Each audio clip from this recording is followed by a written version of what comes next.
네, 2025년 현대카드 다빈치 모텔에 오신 여러분 환영합니다. 예, 저는 사회를 맡은 박지우라고 합니다. 반갑습니다. 예, 어느덧 마지막 날이고 굉장히 늦은 시간인데 이렇게 많은 분들 자리해 주셔서 정말 감사합니다. 저희도 그에 못지않은 특별한 세션을 준비했는데요. 네, 지금부터 시작될 세션은 건축가 리나 코트메 님입니다. 레바논 출신의 건축가이자 교수이시고 리타 코트메 건축 스튜디오를 만드신 설립자이시기도 합니다.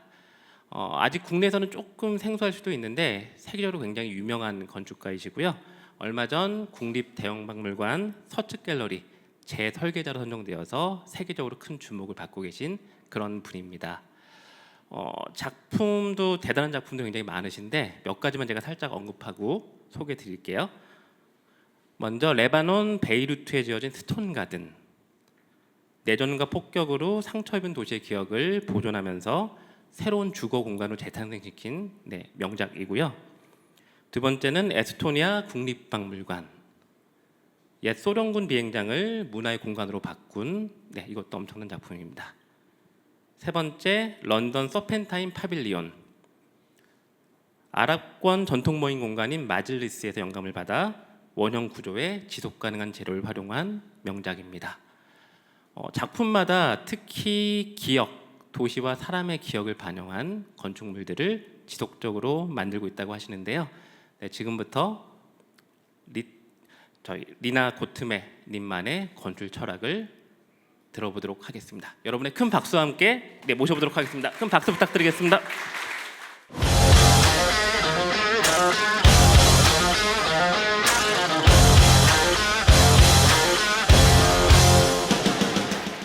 Hello, everyone. So great to see you here in Seoul. Really fantastic. Okay, maybe we can take out this ugly photo of mine. So really amazing to be here. It's such a great energy, actually, to see all the events around. It looks like Seoul is building the future. So it's really fantastic to be here.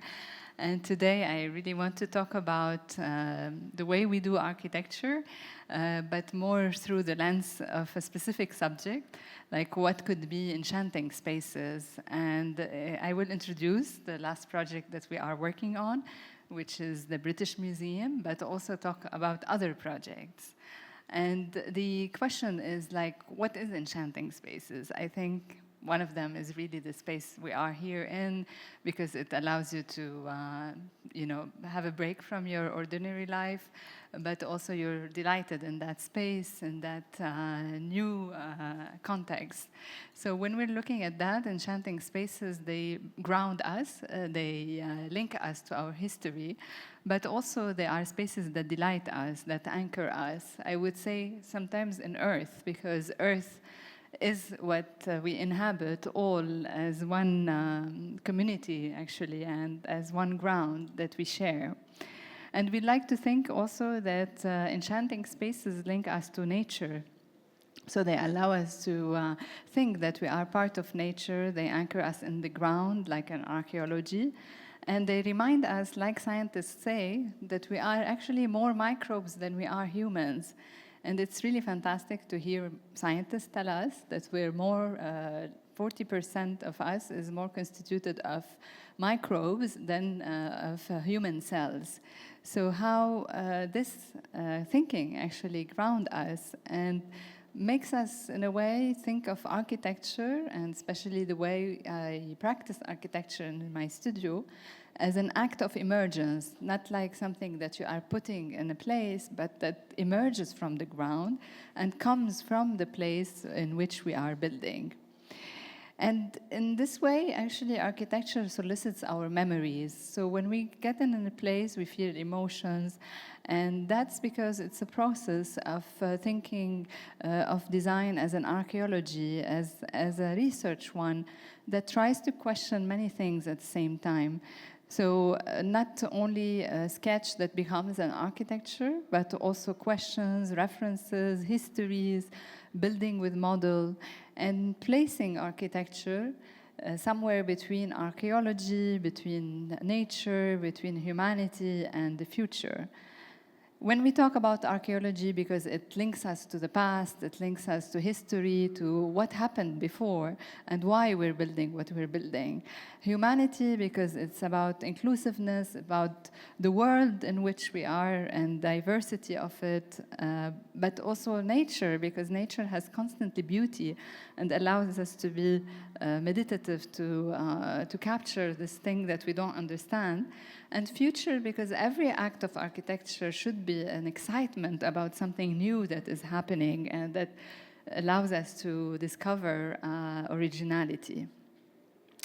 So it's about transporting our senses, and when practicing architecture, I try to think of it in different scales. It starts from the object, from the small scale, which could be like a hanger that we put on a bar, and this is an earth bar that we designed for like a restaurant.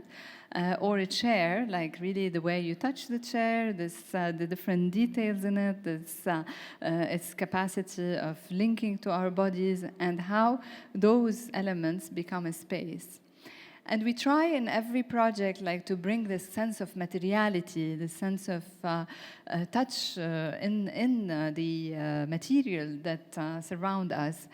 So whether in an apartment here, which is a residence for artists and creatives in Paris, and light in that sense plays really an important role to bring a sense of experience in this space, whether it's light, natural light, or artificial light, like this moving from a white space into like a darker one with this wood structure and this internal, like this light that exists. But also objects can be edible, like material, almost like we make architecture as if we are cooking architecture.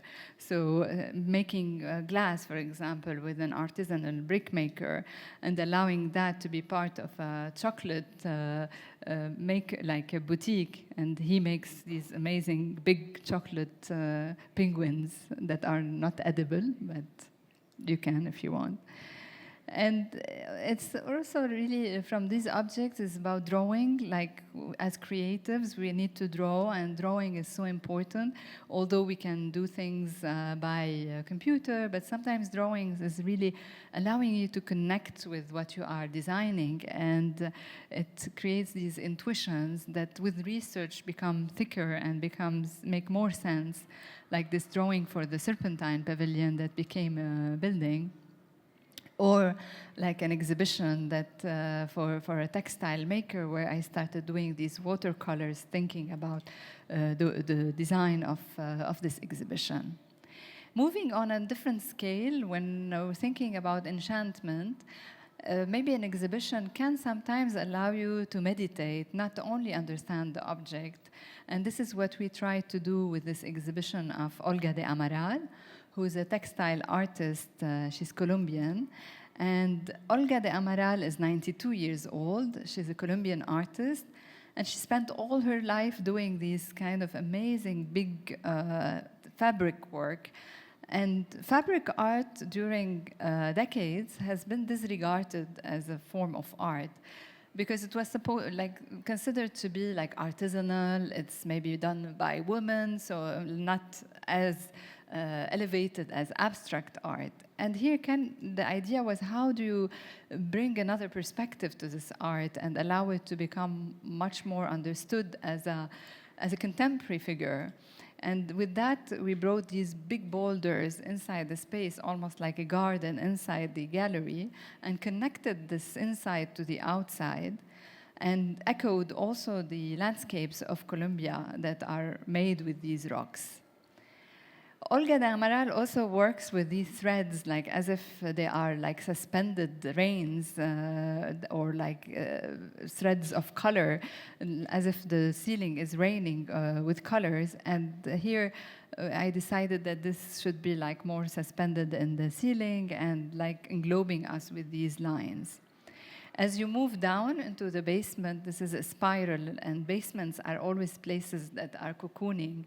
And I'm really happy actually to give this talk. It's the first time I do it in this kind of ambiance, of atmosphere of a basement, because it's a place that protects us. And for me, as I grew up in Beirut, during the war. Basements were places of protection as well. When it was bombing outside, we'd just go down and protect oneself. So I wanted to give this feeling of a place that is cocooning, that where you discover these artworks as beings or as stellar beings that are lit, and where also the division between the different places or spaces is done only by light, so no material actually.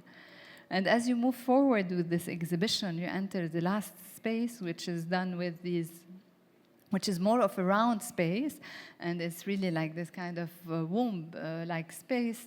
And here we see the last work she's done, which are the stellas, and they're like all this kind of very thick fabric that almost becomes sculptural. From the idea of an exhibition to something a bit more permanent, a pavilion, and the pavilion is a presence that is maybe a bit more permanent than an exhibition, but still also ephemeral. And a pavilion has the capacity of bringing us together. And this is what I try to do with my team with this Serpentine Pavilion, which is this idea of a table, so at table. I don't know actually if in Korea, like if you're at home, your mother or father would call you at table, so come over to sit and eat. And it's a moment that is very important in many cultures, whether Lebanese or French. It's a moment also of thinking, of dialogue, of discussing together.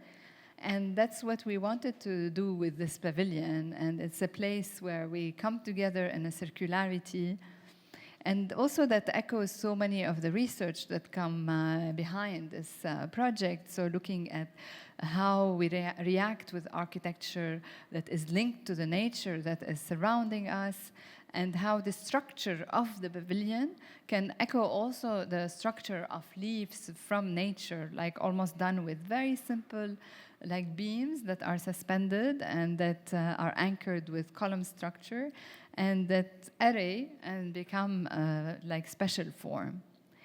And when thinking about what is a pavilion, we looked at what is a pavilion in the UK. You look at Stonehenge and this idea of a place where people can talk and can express, and that's what the pavilion became afterwards, a place of congregation and of people gathering. We're also interested when thinking about places to echo other cultures, that it's not only about a place that is in London, but what are other forms of pavilion in the world. And we looked at these pavilions that are built by the Dogon people in Mali. And it's very interesting because these heavy structures with the roof, like you see here on the edge of the picture, and they, in these places, actually elderly gather to make important decisions. And what's very particular is the roof is very low. So if the people want to fight together and stand up to fight, they just hit their head. And I really love the idea that architecture can just oblige you to be together and to agree and be in a place of serenity. And in a way, bringing that into the structure as a small, kind of intervention of togetherness in London.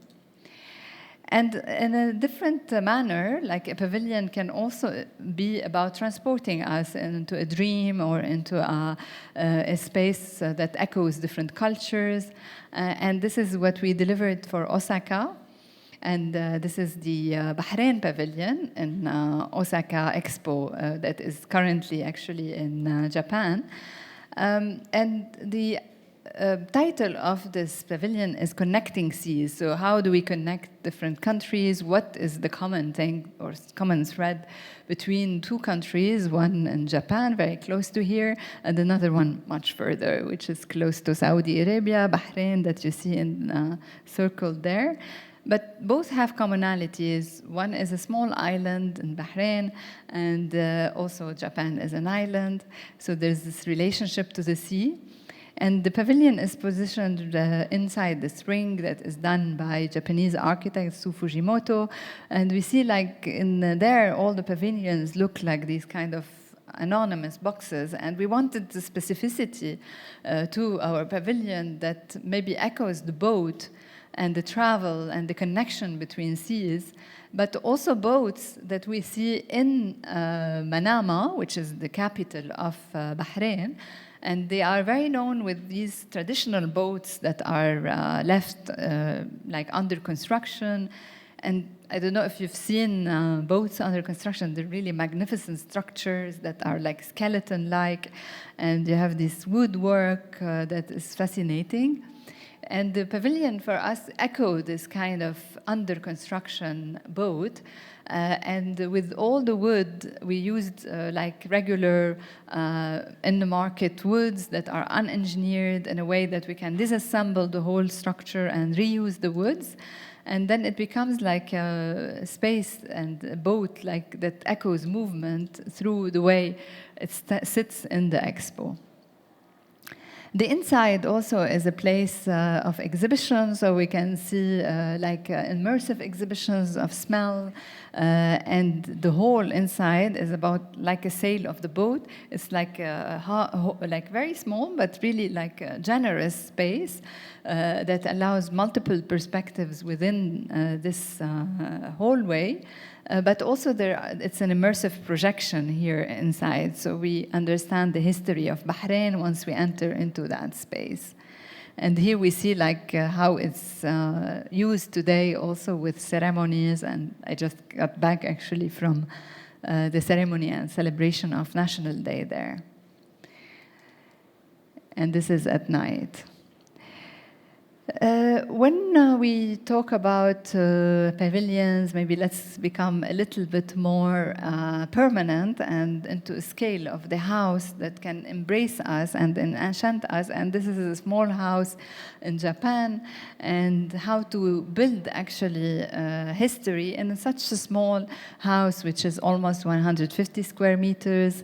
In the suburb, and we see a lot of these constructions that are very like informal in a way in these places. And the question here was how to maybe cherish this idea of a house and expand really the space of the house, even if it's small on the side, allowing views to the outside and allowing this figure of the house to be on top of a base for it, which are these volumes that sit on the ground.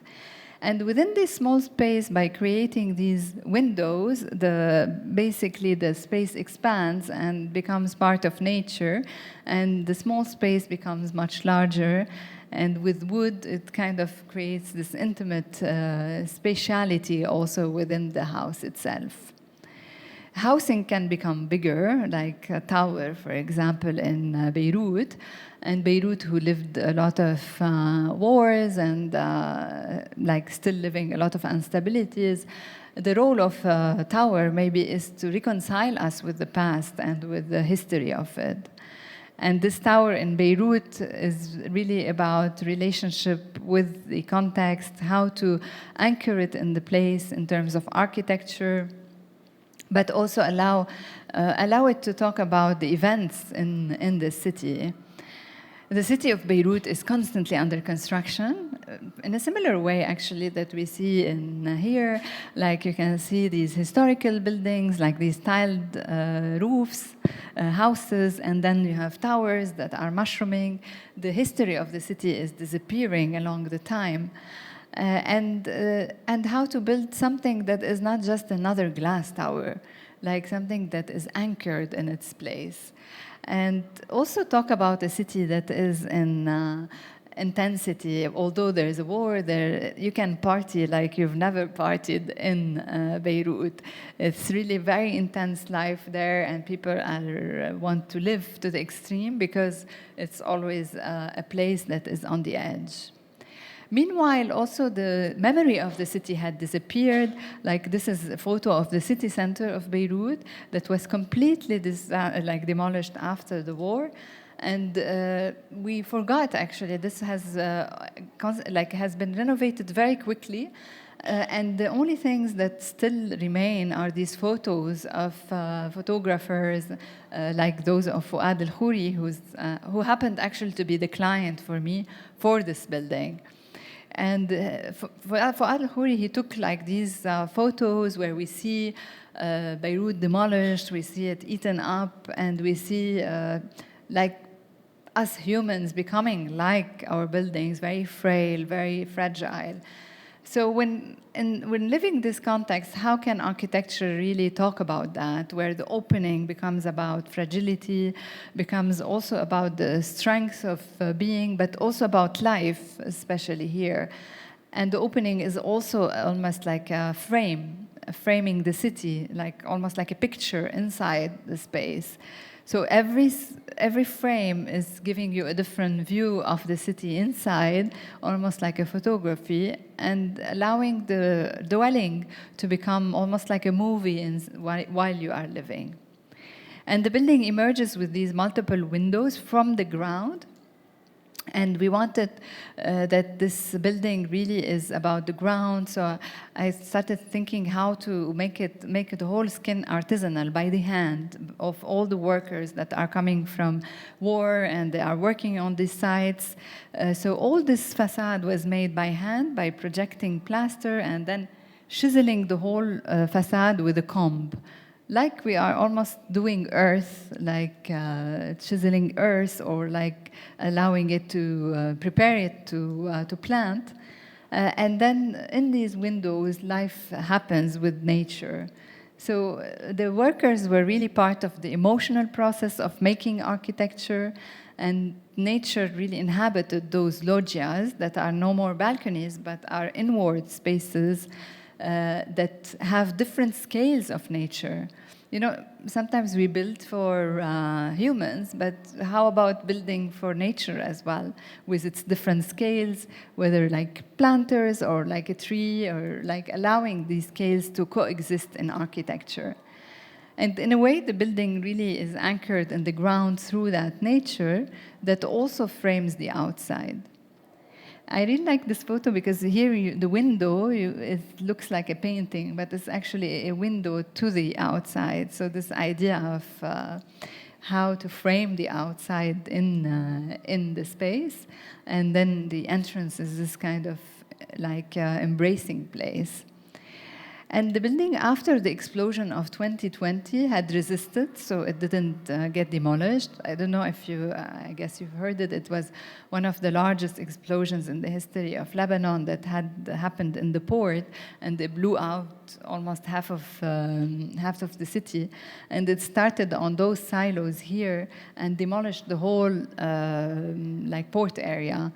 And after that explosion, actually, the whole facades withstood, the nature withstood.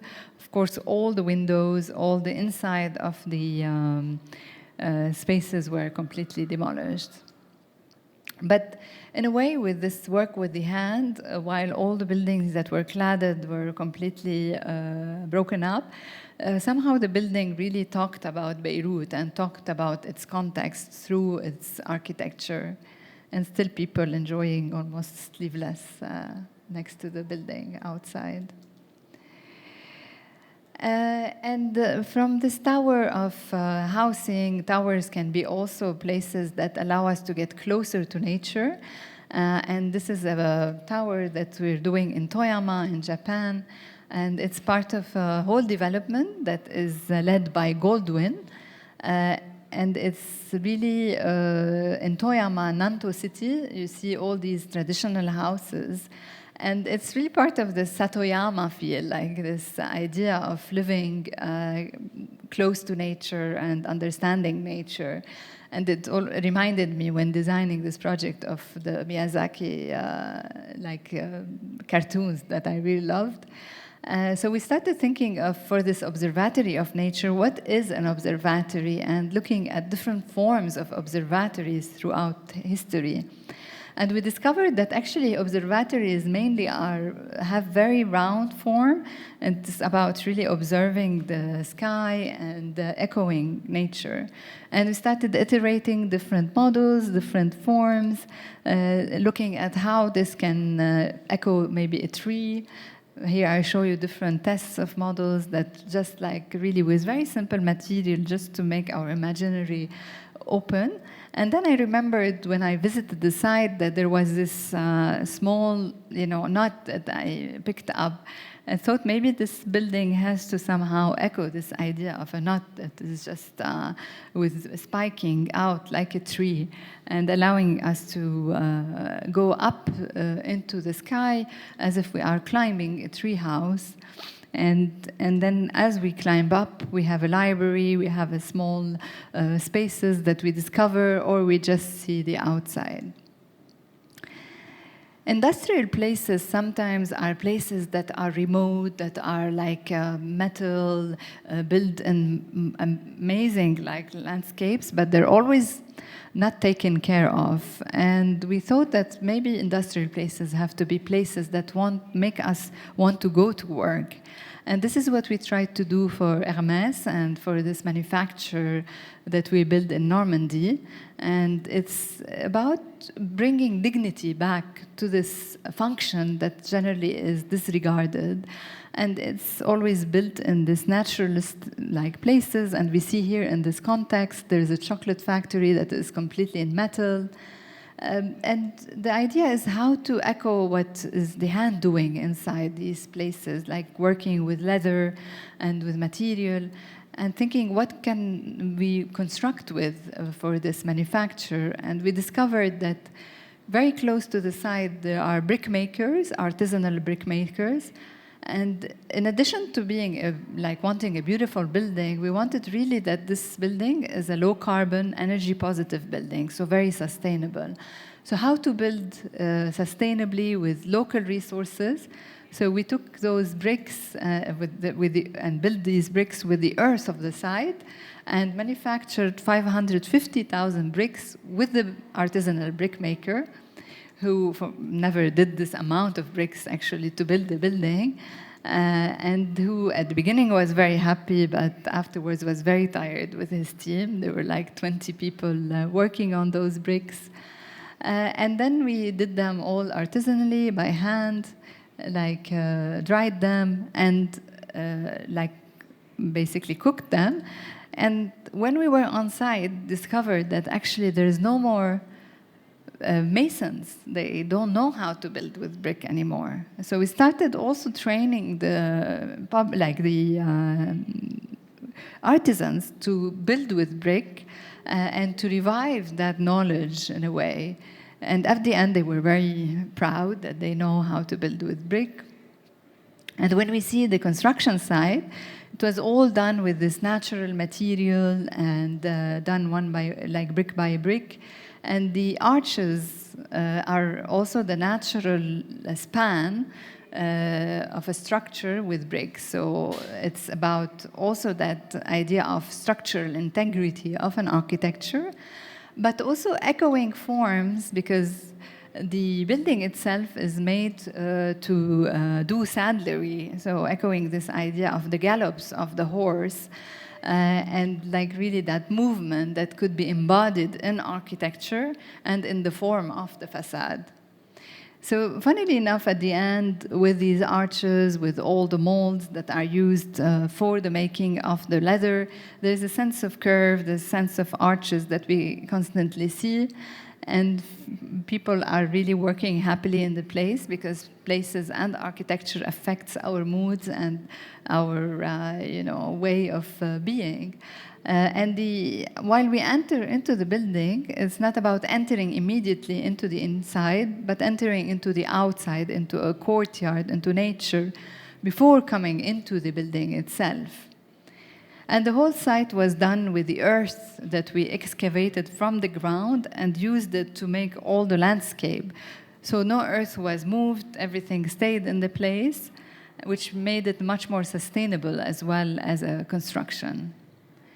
If you want to go to Venice at the moment, we are exhibiting this model actually of the building itself. And here we see it, how it's living. Enchanting places are places that want to surprise us. So when we go there, we're like, oh, surprise, what's happening in this site? And this is a museum we built in Estonia. and it's the National Museum of Estonia. It was an open competition that I won with two colleagues of mine back in 2006. I was 26 then, and we established the practice at that time. And Estonia is really up close to Finland, so it's a Nordic country. And the building is meant to be constructed in Tartu, which is the cultural capital of Estonia. And the collection is really about their strive for identity, for creating, and manifesting their own identity, because they were under Soviet occupation. And in '91, they got their independence. And 2003, they joined the European Union. So building a museum for them was about how to reaffirm that identity. And one of the things that we noticed is that there's a scar on the site, which is this large runway. And we discovered that this is a site where they always came to manifest for their independence. It's also the site where warplanes used to land, basically.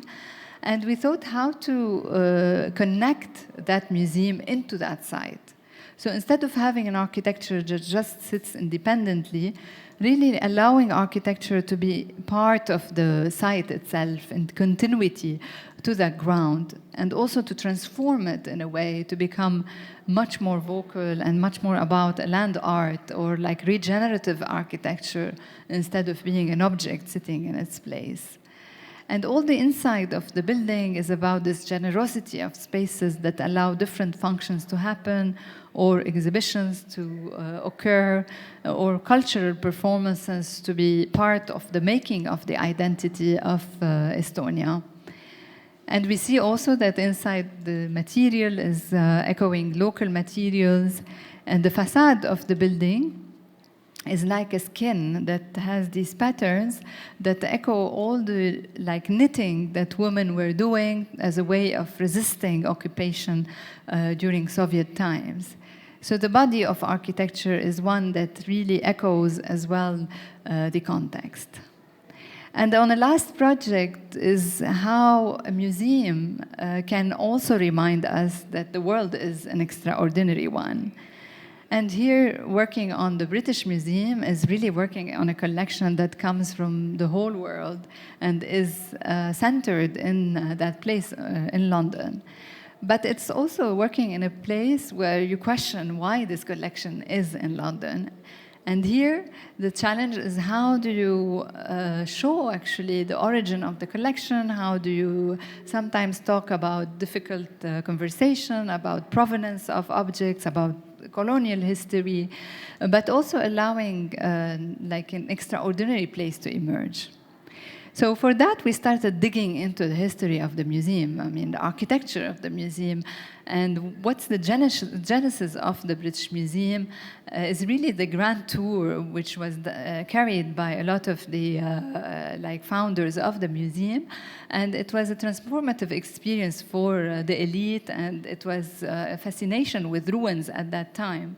And when they traveled, they started classifying, they started looking at also, in a way, cultural superiority, and thought about creating a public institution for learning, and that is projecting as a object and projecting Britain as a guardian of global heritage.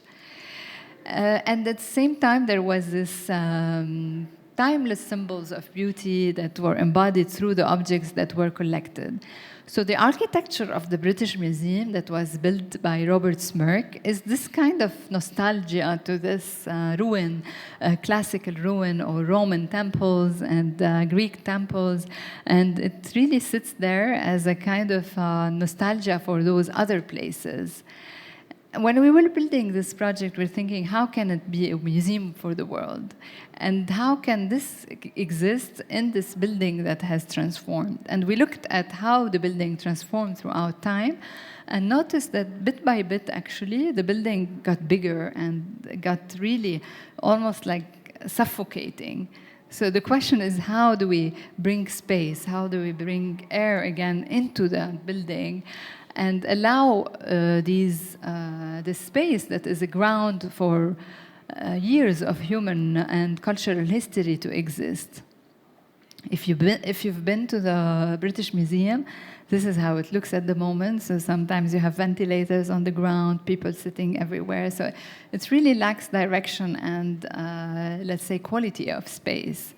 So we started imagining a couple coming from Hong Kong and discovering what's happening new in the museum, and thinking of how to bring space like courtyards and allowing bigger volumes like the ones that we see in the Grand Library as you enter into the museum, and thinking to generate that transportative space where we have height, we have material, and we build with stone that is left out from quarries, and allow light to bring in, and also allowing that to be a bold intervention for Earth, in the sense that it's sustainable, that allows us to change the system. So it's not just about building, it's about what we are building with and how to be sustainable in the way we construct and reconstruct while keeping the existing. And in museums, it's a very delicate game, because it's about also climatizing, finding the right amount of energy that you spend in each of the spaces, and also envisioning that sometimes we use materials of demolition into the construction that we are undertaking. And in that, allowing different scales of spaces, like small spaces, intimate ones, larger ones, so different variation of experiences within that. So looking at the Hong Kong people, they come in and they discover that this museum talks about their own culture, that the museum is not just a storage or a warehouse, or it's not an archaeology, it's not a digital screen. It's a place that talks about all those objects, that is a vessel actually for those objects. It's almost like an archaeology of the future. And with this design, when we were doing the competition, we were given specific objects actually to work with, and I will show you a little bit how we reinterpreted those objects. So, for example, the story of Assyrian reliefs, the one of a mummy from Egyptian time, the Halicarnas's mausoleum that is in present time Turkey, and ceramic work and clay work. So the idea was really to embody this journey through time and space and allow us to make the space a transportative journey through the objects, where the museum is actively engaging us really in understanding the work. So when we enter into the building, we enter, for example, first to see the lamassu. And the lamassu are those amazing sculptures that were done at the entrance of Assyrian palaces in present-day Iraq and old-time Assyria. And we started thinking how to display those, not being embedded in the walls, but like in a structure that is almost movable, but that also echoes the way they were found by archaeologists. And we could see here they were transported into the British Museum as big sculptures. And we decided to have them in a scaffold, in a way that the scaffold starts to talk about their story, maybe sometimes their contested story, and allows a place for people to interact with, not only to be just a consumer of those objects. So really walking in and looking at those works and engaging with the contemporaneity also of the place from where they are coming. Another work is this relief that was done again in Assyria and inside the palaces. And this relief, for example, when we look at the palace, it was in this room that has a specific size, and we started thinking how to embody that in the room of the museum, but also talk about the battle that had happened between Assyria and Lachish at this time, so present-day Jerusalem, and how we can embody that through the space itself, through the way the reliefs are put, and look at this kind of dynamic of the battle itself, but also use current digital tools to project on the works and understand them, animate them as well. Moving to Hornechitif. So Hornechitif was a priest in ancient Egypt. And it was really fascinating to discover like mummies, like they're human remains, but why are they actually relevant today?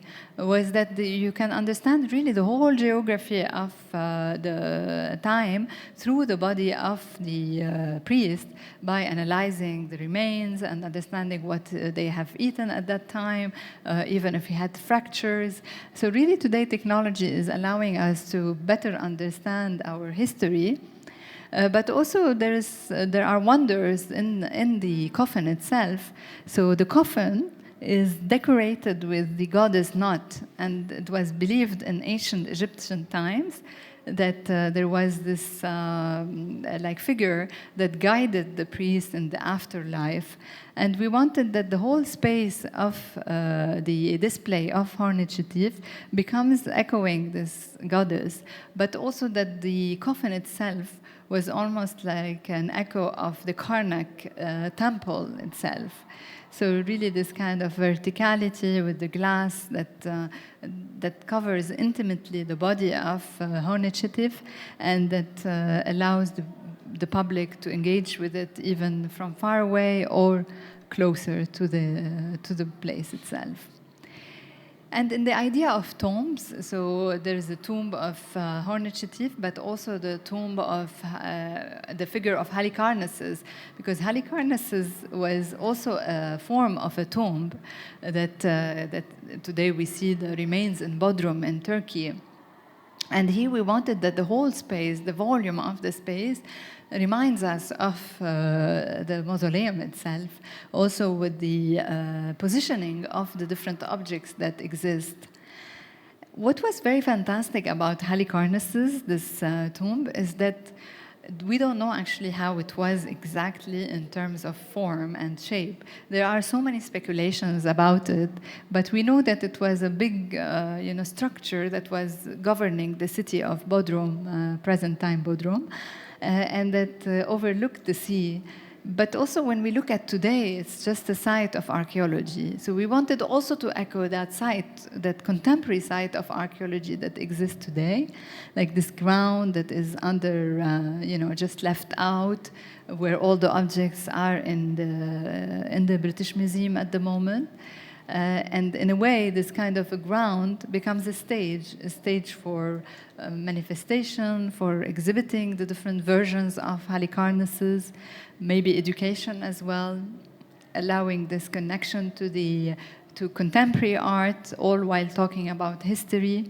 But also, I think one of the challenges of museums today is how do we engage with the younger generation? We are all on the phones and the digital, so how can museums really allow us to learn and be engaged? So they have to be sensitive places that really we want to discover also in terms of their quality, where we can see events and maybe watch a movie about the history and be engaged in this context that we see here. We are missing a huge party upstairs. Listening to architecture, oh my God.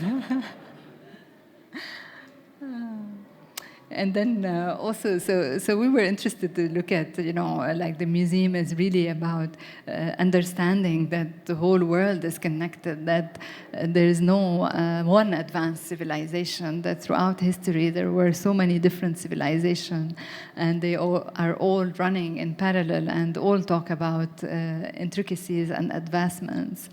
So we created also another space here that is this vertical gallery where we reuse all the material that we would deconstruct from the demolition and build in this vertical gallery that is of clay and that really echo the material of earth as we see it here. And then maybe create an excitement of looking vertically at the whole gallery space as we see here. and somehow connecting centuries of clay making and of maybe moon jars. We can see it sometimes here. And this space is not only about display, but it could be a party place. And here we see a very amazing break dancer. I think she doesn't dance well.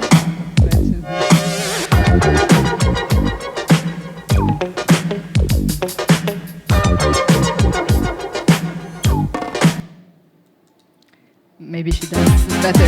Pump up the jam, pump it up while your feet are stumping. And the jam is pumping. Look ahead, the crowd is jumping. Pump it up. So we thought the future of the museum is really about humanity, about connecting us.